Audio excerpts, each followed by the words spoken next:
Abramos a palavra de Deus em Marcos, capítulo 10, Evangelho de Marcos, capítulo 10,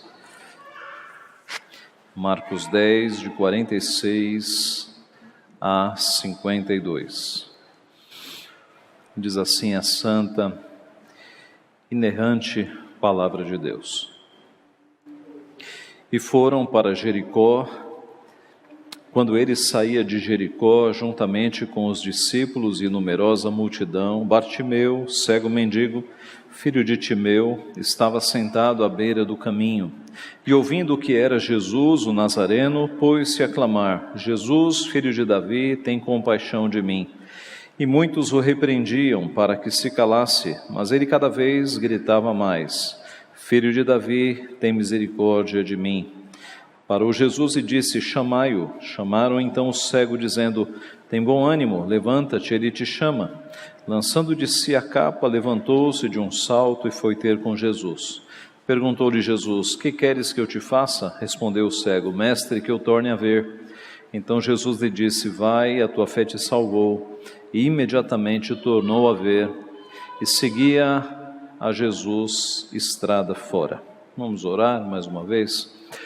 Pai Santo, Deus bendito, nós te louvamos por tua palavra, que nos ensina aquilo que devemos crer acerca do Senhor, que nos mostra as maravilhas do nosso Redentor, Jesus Cristo, tudo o que Ele fez e o que Ele continua fazendo na vida de tantas pessoas, na nossa vida.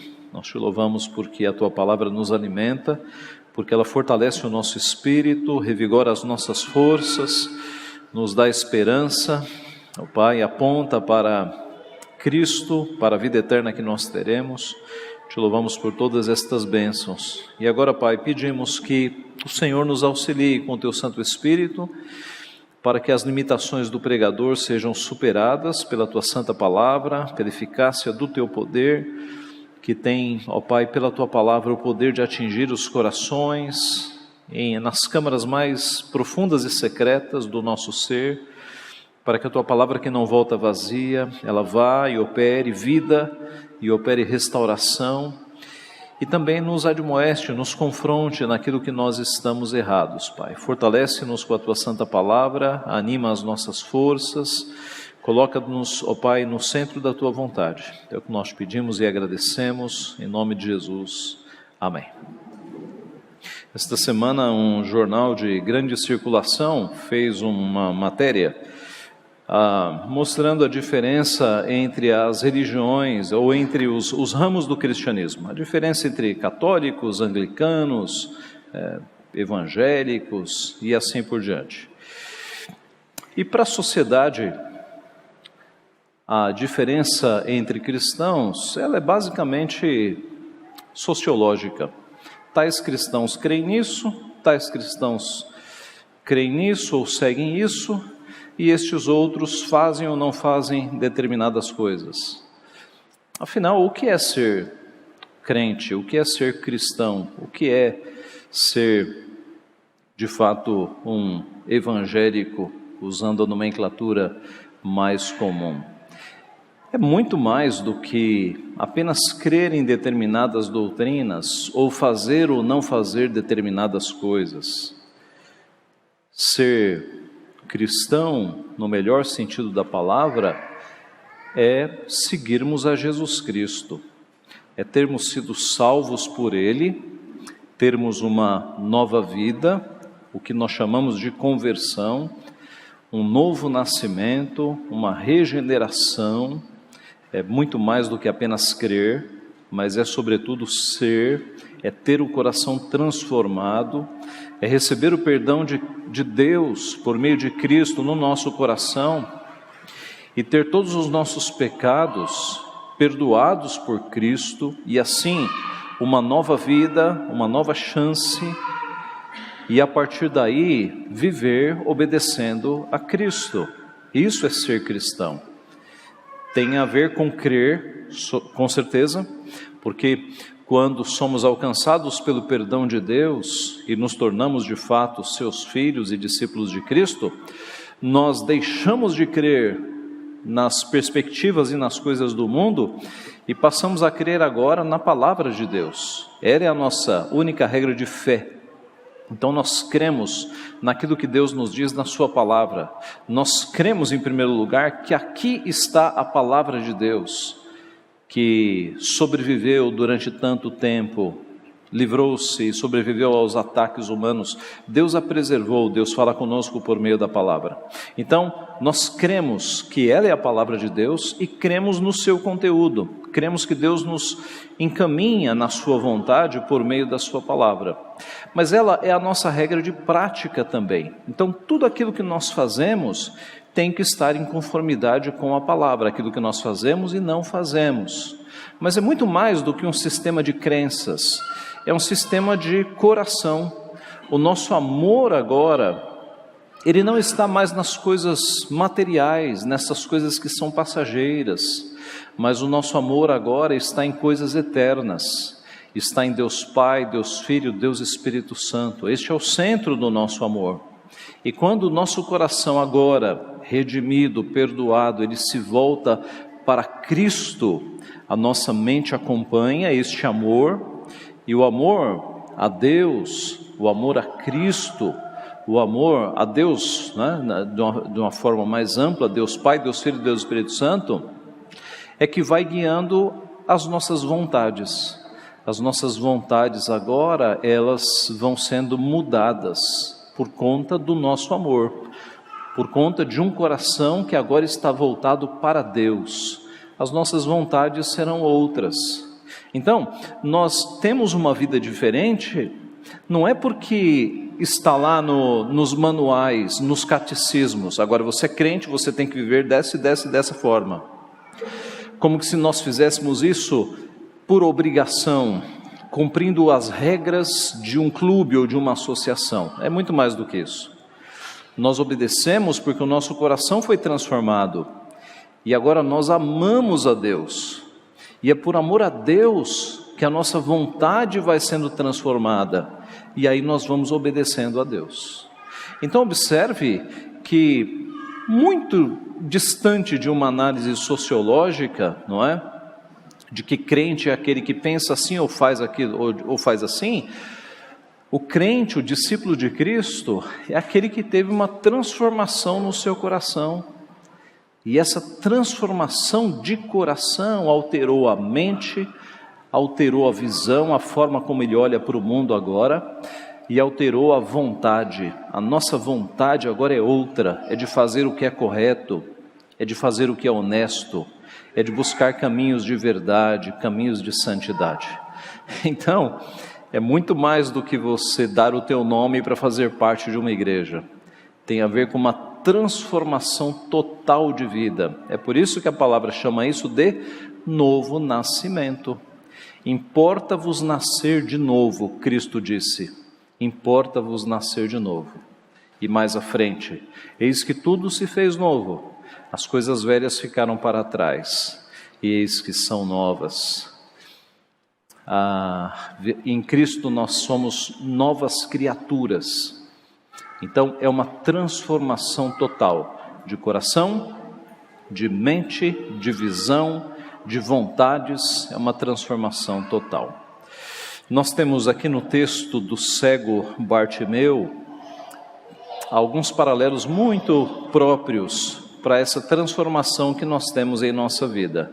O texto do cego Bartimeu está falando de um cego mesmo, literal. Ele não tinha, ele não tinha visão.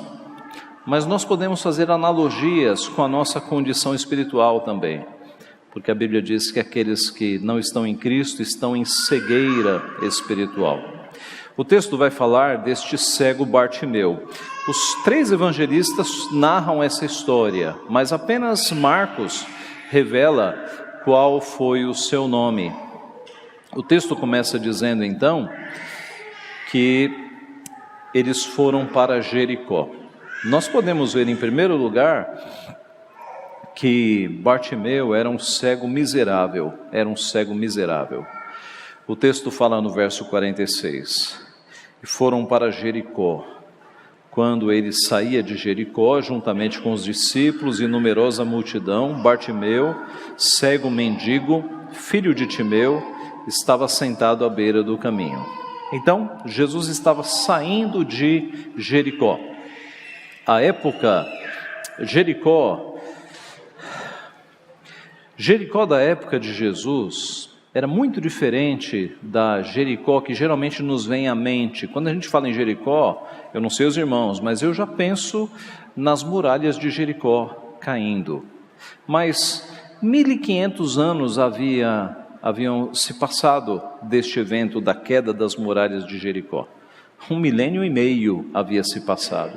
E os romanos haviam não apenas reconstruído Jericó, mas eles haviam edificado Jericó como uma cidade belíssima, uma cidade que os historiadores chamavam de pequeno paraíso. Jericó era muito bonita nos padrões daquela época.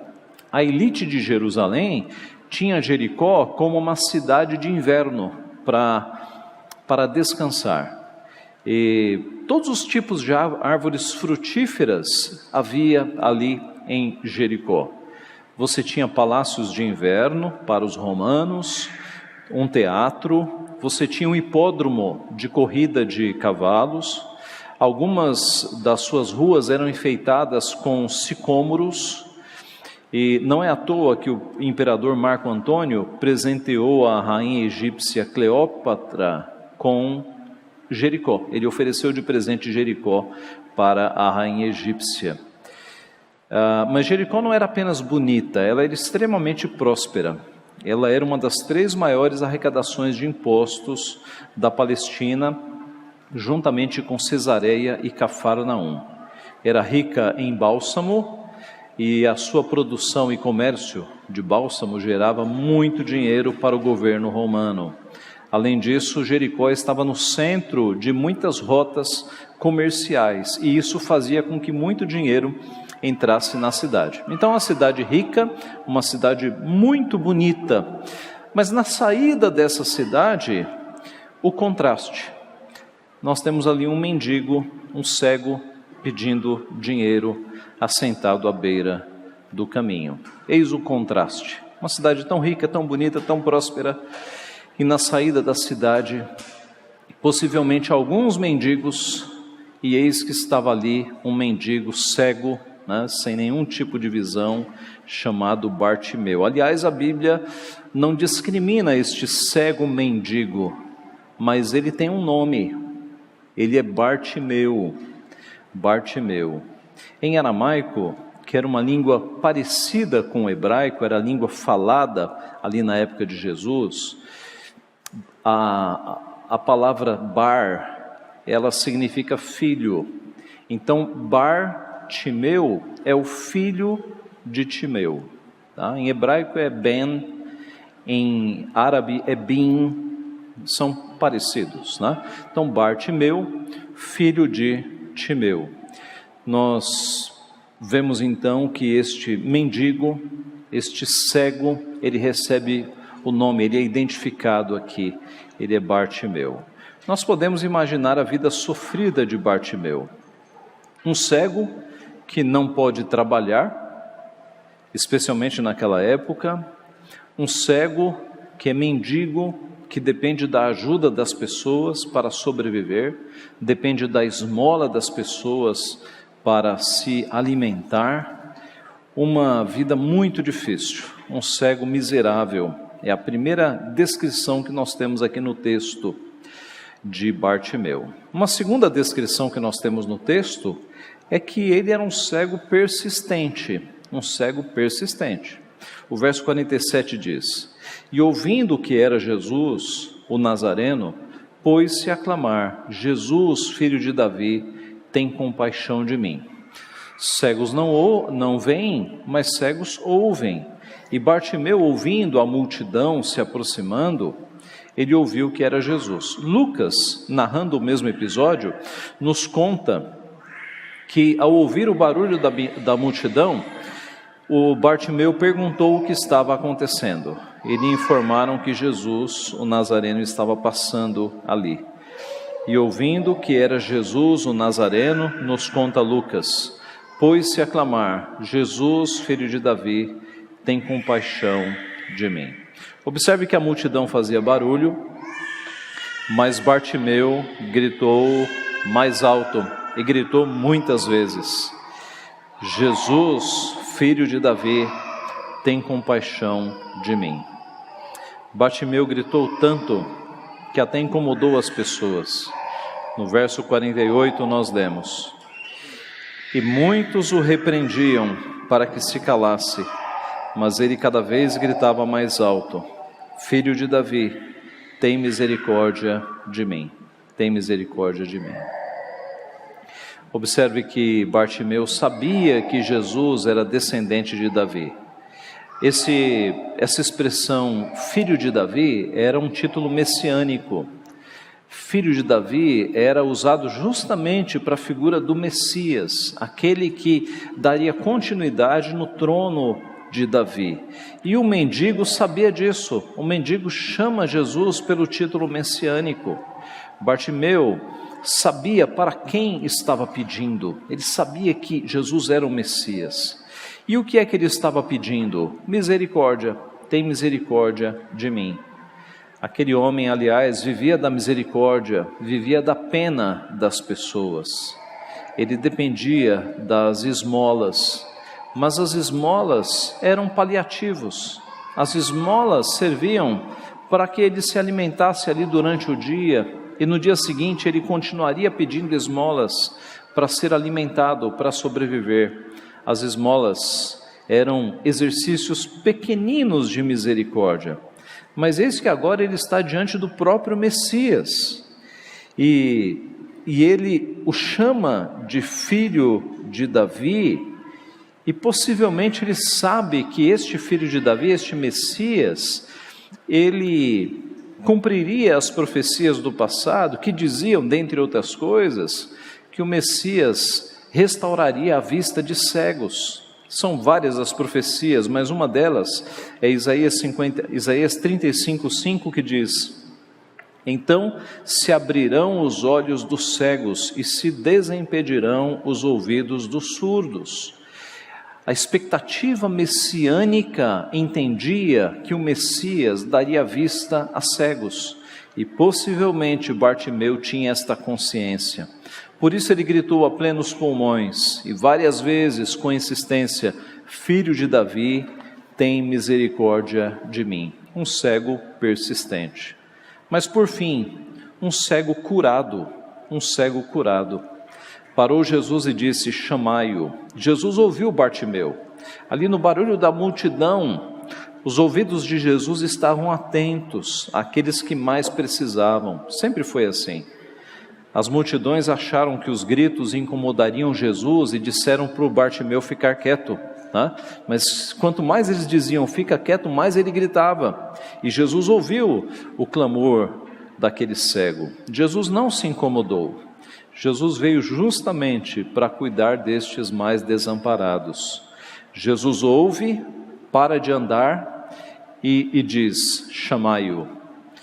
O nosso texto continua: chamaram então o cego, dizendo-lhe: tem bom ânimo, levanta-te, ele te chama. Então a multidão que antes tentava silenciar Bartimeu, agora o está encorajando: tem bom ânimo, levanta-te, ele te chama. E a reação de Bartimeu foi imediata, diz o verso 50. Lançando de si a capa, levantou-se de um salto e foi ter com Jesus. Ele era cego, mas o desejo de ir ter com Jesus era tão grande que ele, de um pulo, de um salto, já estava pronto para ir na direção de Jesus. E diante de Jesus, Jesus pergunta: que queres que eu te faça? Será que Bartimeu pediria dinheiro? Será que ele pediria uma grande esmola? Não. Respondeu o cego: mestre, que eu torne a ver, que eu torne a ver. Isso nos dá a evidência de que Bartimeu não era um cego de nascença, não é? Porque se ele pediu que eu torne a ver, é porque em algum momento na sua vida ele tinha tido visão. Que eu torne a ver. Então Jesus lhe disse: vai, a tua fé te salvou. E imediatamente tornou a ver e seguia Jesus estrada fora. Jesus diz: a tua fé te salvou. Jesus, filho de Davi, tem misericórdia de mim. Estas são palavras de fé. Jesus, filho de Davi, tem misericórdia de mim. Palavras de fé. Quando nós passamos por momentos difíceis na nossa vida e nós dizemos: Jesus, tem misericórdia de mim. Deus, me salva, tem misericórdia de mim. Isso são palavras de fé. Quando nós passamos por problemas e a primeira pessoa que nos vem à mente é Deus, e nós oramos e nós pedimos para Deus nos socorrer, isso se chama fé. Fé. Você não pede para o vizinho, você não pede para um amigo, para a amiga. Em primeiro lugar você fala: Senhor, me ajuda, meu Deus, me ajuda. Isso é fé. É você crer nas coisas que você não está vendo. É você depositar a tua confiança em Deus. Isso se chama fé. Você tem fé quando você clama nos momentos de dificuldade, de perseguição, nos momentos difíceis, quando você clama por Deus. Imediatamente tornou a ver. Observe como o poder de Jesus é gigantesco. É gigantesco. Não precisou de cirurgia de olhos, não houve um colírio potente, não houve tratamento, nada. Jesus simplesmente fez com que acontecesse. E aquela cegueira que possivelmente durava anos, imediatamente sumiu. As trevas se dissiparam e eis que ele voltou a enxergar. Impressionante o poder de Jesus Cristo, impressionante. Aquele que fez os olhos, aquele que fez o nosso ser, sabe exatamente como dissipar o problema, como dissipar a doença, como fazer com que os olhos sejam restaurados imediatamente. E aquele cego tornou a ver. Esse é o poder de Cristo. E diz no final: e seguia Jesus estrada fora. O cego agora não precisava mais ficar sentado pedindo esmolas. Ele poderia voltar à sua vida normal, poderia conseguir um trabalho, mas antes de tudo, ele seguiu a Jesus. Ele seguiu Jesus estrada fora. Jesus continuou sua caminhada com os 12 discípulos e com uma multidão, e agora era a multidão mais o cego que fora curado por Cristo. Ele seguiu a Jesus. Nós temos aqui então um cego miserável, um cego insistente, persistente e um cego curado. E podemos fazer várias analogias com a nossa própria vida. Bartimeu foi esse cego miserável. E nós, antes de conhecermos a Jesus, também estávamos em trevas espirituais. Vivíamos sem rumo, sem direção, sem sentido, seguindo o curso deste mundo, a moda do mundo, para onde o mundo mandava nós íamos, até que nós conhecemos a Jesus Cristo e as trevas se dissiparam e eis que veio luz nos nossos olhos, para entendermos a realidade, o sentido, o objetivo da vida. Cristo disse: eu sou a luz do mundo, quem me segue não andará nas trevas, pelo contrário, terá a luz da vida. João 8,12.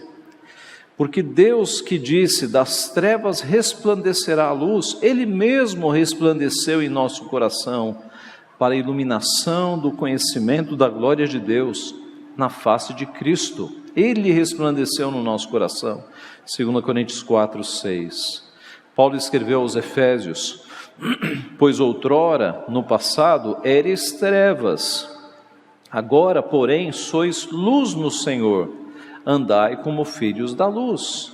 E Paulo escreve aos Colossenses, capítulo 1, verso 13: Ele nos libertou do império das trevas e nos transportou para o reino do Filho do seu amor.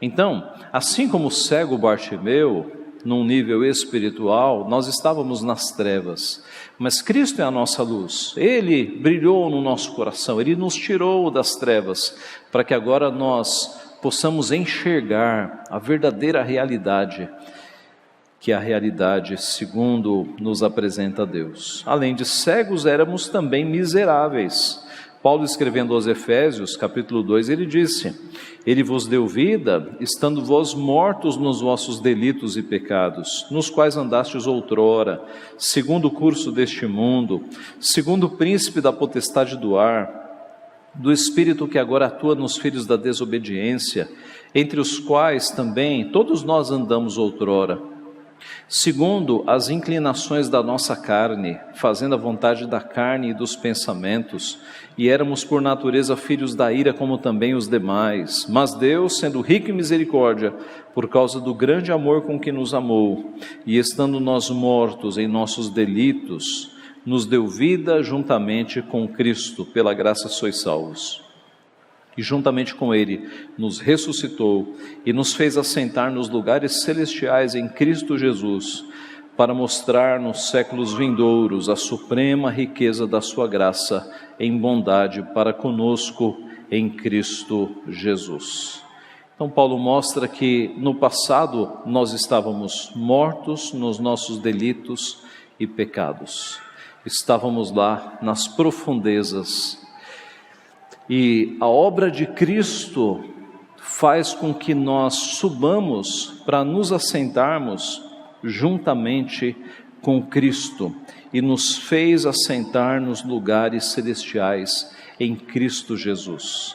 Antes miseráveis, agora assentados com Cristo em glória, tendo sido feitos filhos de Deus, discípulos de Cristo, irmãos de Cristo em um sentido, não é? Porque Cristo é filho de Deus, legítimo, da mesma substância, e nós somos filhos também, por adoção, mas somos filhos. Então observe o que é ser crente, o que é ser cristão, é sairmos da condição de miseráveis, de mortos, e agora estarmos assentados espiritualmente nas regiões celestiais, juntamente com Cristo. Nós também éramos miseráveis. Um outro paralelo é que Bartimeu foi um cego persistente, e nós devemos ser também. Nós cristãos devemos ser persistentes. Por quê? Porque Cristo nos ordena que sejamos. Cristo contou algumas parábolas sobre o nosso dever de orar sempre e nunca esmorecer. Ele disse: pedi e dar-se-vos-á, buscai e achareis, batei e abrir-se-vos-á, pois todo o que pede recebe, o que busca encontra, e a quem bate abrir-se-lhe-á.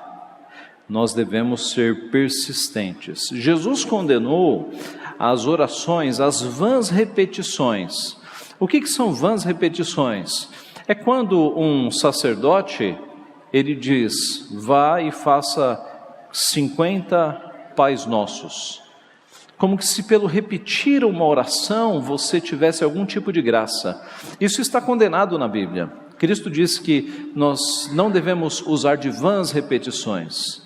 Agora, isso é diferente de nós sermos persistentes na oração. O que é ser persistente na oração?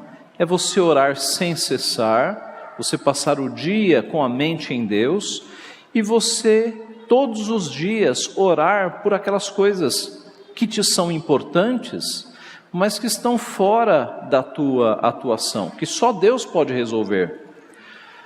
Um marido que não está na igreja, você deve orar todos os dias para que Deus o alcance. Uma esposa que não está na igreja, você deve orar todos os dias para que Deus a alcance. Um pai que não é crente ou que está fora dos caminhos de Deus, uma mãe que não é crente ou que está fora dos caminhos de Deus, você deve orar todos os dias pela conversão ou pelo retorno. Um filho que não está nos caminhos de Deus, todos os dias você deve dobrar o joelho para que Deus traga este filho, esta filha para os caminhos de Deus. Isso é persistência, é você mostrar a Deus que você está persistindo, você é insistente. E quanto mais persistência você mostrar, mais você demonstrará a tua dependência de Deus. Deus quer a nossa dependência. Deus quer que nós entendamos que Ele é Deus e que há coisas que só Ele pode fazer. E este exercício de persistência nos coloca mais perto de Deus. todos os dias, buscando. Então Cristo nos ensinou, nós não somos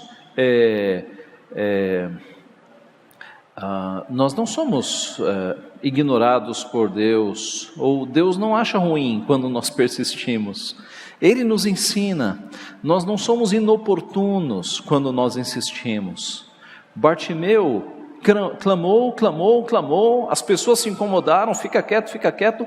Jesus não se incomodou.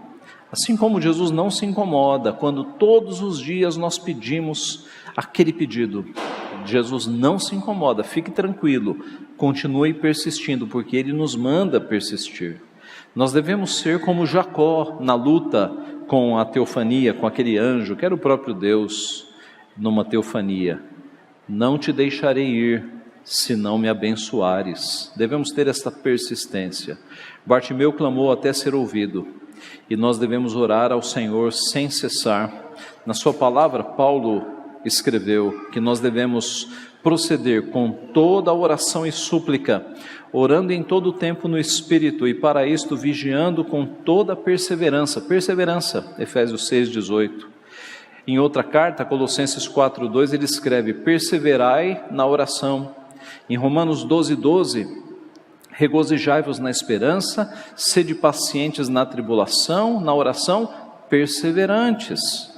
Nós temos histórias de pais e mães, na história do povo de Deus, que oraram a vida inteira pela conversão dos seus filhos, e Deus ouviu. Talvez o exemplo mais conhecido seja de Mônica, mãe de Agostinho. Agostinho saiu da igreja e foi para uma vida miserável, uma vida imoral. E Mônica orou e chorou durante quase toda a sua vida. E Deus foi lá e trouxe Agostinho para os seus caminhos. E tantos outros pais e mães que verteram lágrimas durante anos para que o filho voltasse à igreja, ou a filha voltasse à igreja. E Deus foi lá e no momento dele, no momento correto, Ele foi lá e trouxe estes filhos para a igreja. Assim, meus irmãos, nós devemos perseverar em oração. Nós não incomodamos a Cristo, não incomodamos a Deus quando nós perseveramos. Pelo contrário, Ele quer que nós perseveremos de fato. Por fim, Bartimeu foi curado. E nós também.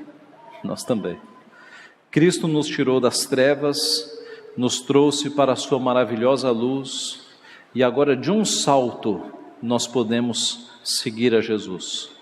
Da morte para a vida, em poucos segundos, de um salto, nós somos regenerados, nós somos tornados em novas criaturas, os nossos olhos se abrem, a graça irresistível nos tira do chão e nos coloca no rumo da santificação, no rumo de seguir a Cristo.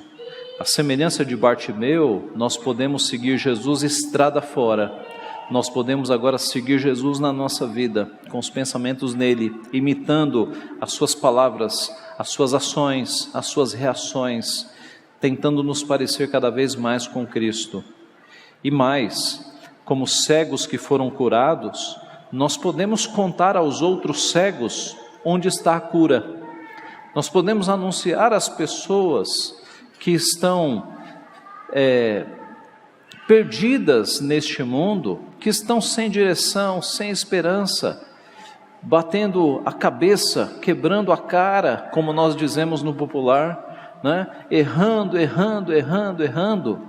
Nós, como cegos que recebemos a cura, podemos contar para essas pessoas onde é que está a cura, onde é que está a salvação, onde é que está aquele que de fato pode dissipar as trevas da nossa mente, do nosso viver. E assim podemos mostrar que Cristo continua curando, continua convertendo, continua tratando da cura mais profunda. A cura mais profunda. Esse é o ponto. Uma cirurgia pode resolver uma miopia. Uma cirurgia pode resolver um problema grave de visão. Mas Jesus é aquele que tem a cura mais profunda. É aquele que vai nas câmaras mais profundas do nosso coração. E Ele transforma, Ele tira pecados, Ele gera uma nova vida, Ele faz com que um ser espiritual morto torne a viver. Essa é a cura mais profunda, essa é a cura que nós recebemos, e essa é a cura que nós anunciamos, é a cura que nós devemos anunciar, porque Jesus continua curando, Jesus continua salvando pessoas, realizando curas mais profundas, Ele continua fazendo isso. Semana passada, nós recebemos no seminário um pastor iraquiano. Ele é o primeiro pastor presbiteriano no Iraque, e ele foi terrorista, ele havia sido o equivalente de um pastor no islamismo, ele era ali um líder espiritual no islamismo, ele era um terrorista ligado a uma organização terrorista, e Cristo o alcançou, e Cristo converteu o seu coração, e hoje ele é um pastor presbiteriano. Pense no tamanho de uma conversão desta, de um terrorista islâmico tornar-se um pastor presbiteriano. Esse é o nosso Deus, este é o poder da cruz, este é o poder de Jesus. Ele continua operando curas mais profundas. E eu cito esse exemplo que é gigantesco, mas no Brasil ele está convertendo pessoas, ele tem convertido pessoas. Ele não parou de converter. Então, nós devemos anunciar este poder maravilhoso às pessoas que estão ao nosso redor, porque pode ser que Deus tenha eleitos ao teu redor, e Ele te colocou ali naquele grupo de amigos, naquela vizinhança, naquele trabalho, onde você está, justamente para que você, não o pastor, mas você, seja o cego que foi curado a mostrar aos cegos que estão ao redor onde é que tem cura, onde é que está a cura. Então, não seja tímido, fale de Cristo, fale de Jesus, fale sobre a cura que você recebeu na tua vida. E a palavra de Deus é poderosa e ela vai atingir os corações dos eleitos, e pessoas podem ser salvas, não pelo teu esforço, mas porque a palavra de Deus é tão poderosa, que quando ela atinge um coração eleito, ela vai e transforma. Não se preocupe em você querer converter a pessoa, fale, e a palavra tem poder para converter as pessoas. Que Deus assim nos abençoe. Amém.